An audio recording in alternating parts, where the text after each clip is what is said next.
किसान भाइयों, सरसों में फलियां बन रही हैं और फलियों में दाना भराई का ये सही समय है और यही टाइम सरसों के लिए गोल्डन टाइम होता है कि हम सरसों की पैदावार को इस समय पर थोड़ी सी 4-5 बातों के ऊपर यदि ध्यान देते हैं तो पैदावार को बढ़ा सकते हैं। दूसरे किसानों के मुकाबले उत्पादन हम ज़्यादा कर सकते हैं केवल 4-5 बातों के ऊपर ध्यान देकर।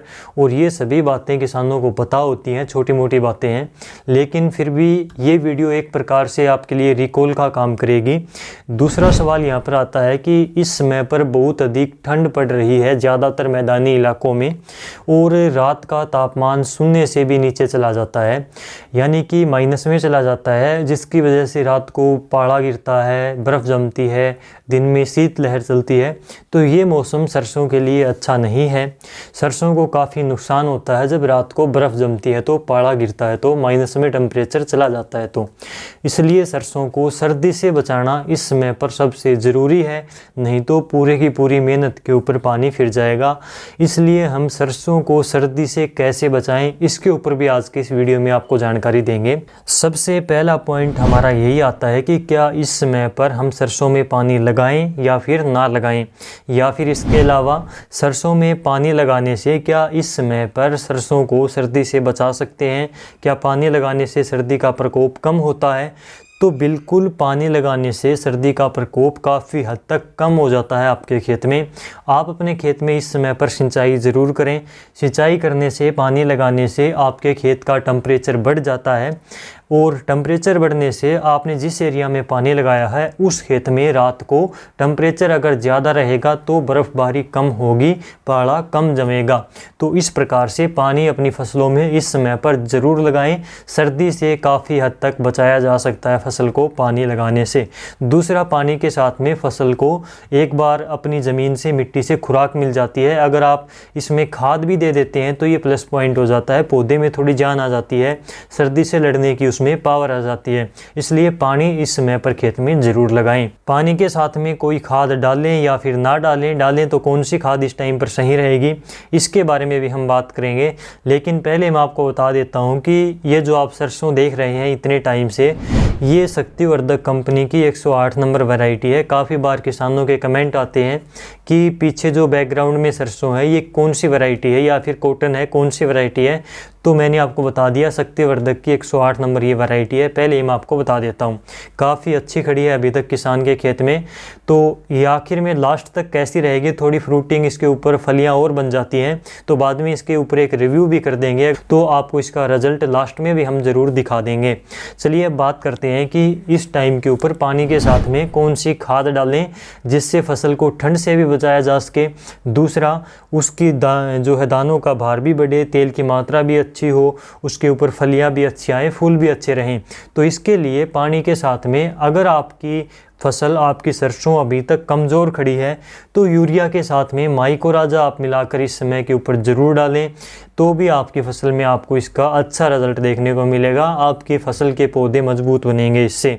दूसरा, अगर आपकी सरसों इसी समय पर पानी लगाते टाइम पर अगर सही ग्रोथ पर है, अच्छी पैदावार पर है, तो इस टाइम पर आपको कोई भी खाद डालने की इसमें अभी ज़रूरत नहीं है। अगर आपने अभी तक सरसों में सल्फ़र नहीं डाली है, चाहे वो बिजाई के टाइम पर हो, पहले या दूसरे पानी के साथ में हो, अगर आपने नहीं डाली अभी तक, तो अब आप सरसों में सल्फ़र ज़रूर डाल दें। एक तो फसल को सर्दी से बचाती है, दूसरा कुछ हद तक ये फंगस से बचाने का भी काम करती है। इसके अलावा ये दाने का भार भी ज़्यादा करती है, दाने में तेल की मात्रा भी बढ़ाती है। इसलिए तेल वर्गीय फसलों में, तिलहनी फसलों में सल्फ़र का प्रयोग विशेष रूप से किया जाता है। इसकी रिकमेंडेशन इसलिए की जाती है ताकि फसल में तेल की मात्रा को बढ़ाया जा सके, उसकी क्वालिटी को बढ़ाया जा सके। इसलिए सल्फ़र का प्रयोग आप ज़रूर करें, चाहे वो यूरिया के साथ में मिलाकर छिड़कें। सल्फ़र का स्प्रे करने से भी फसल को ठंड से काफ़ी हद तक राहत मिलती है, ये बात आप ध्यान ज़रूर रखें।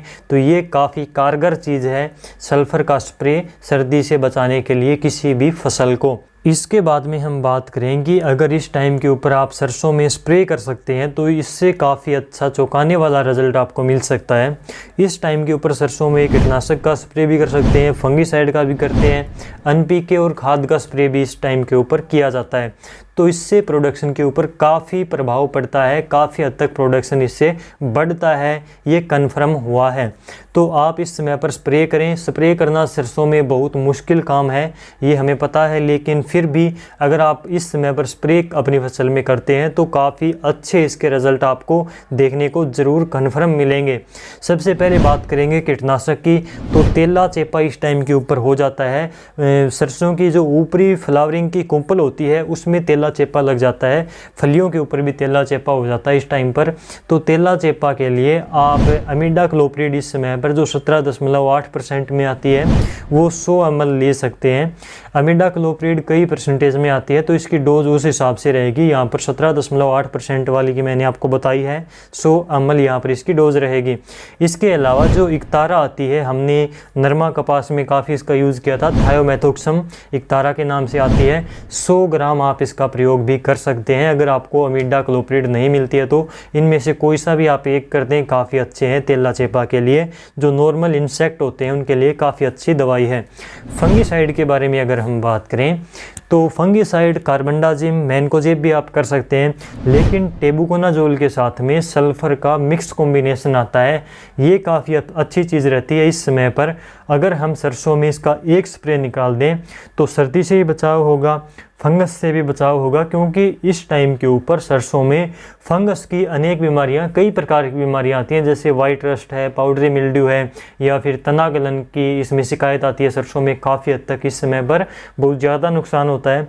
तो टेबुकोनाजोल और सल्फ़र का मिक्स्ड कॉम्बिनेशन आता है। इसमें टेबुकोनाजोल जो फंगीसाइड आती है वो 10% आती है। A1 क्लास की फंगीसाइड है, टॉप क्लास फंगीसाइड है, टेबुकोनाजोल 10% आएगी। इसमें सल्फ़र 65% आती है। इसका खर्च भी ज़्यादा नहीं आता, केवल 200 रुपये 1 एकड़ में इसका खर्च बैठता है, जो कि ज़्यादा नहीं है अगर हम दूसरी दवाइयों की तरफ देखें तो। इसके अलावा इस समय पर NPK और खाद के बारे में आपके काफ़ी सवाल आते हैं कि कौन से NPK का स्प्रे करें, कौन सी उसमें खाद मिलाएं। तो NPK 05234 आप 1 किलोग्राम इस समय पर लें।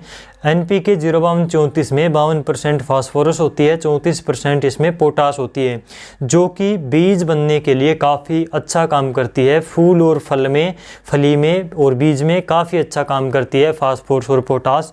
और इसके साथ में आप बोरोन जो 20% में आती है, ये 100 ग्राम ले सकते हैं। तो बोरोन भी काफ़ी अच्छा काम करती है फ्लावरिंग में, फ्रूटिंग में, फ्रूट बनने में और फूल बनने में।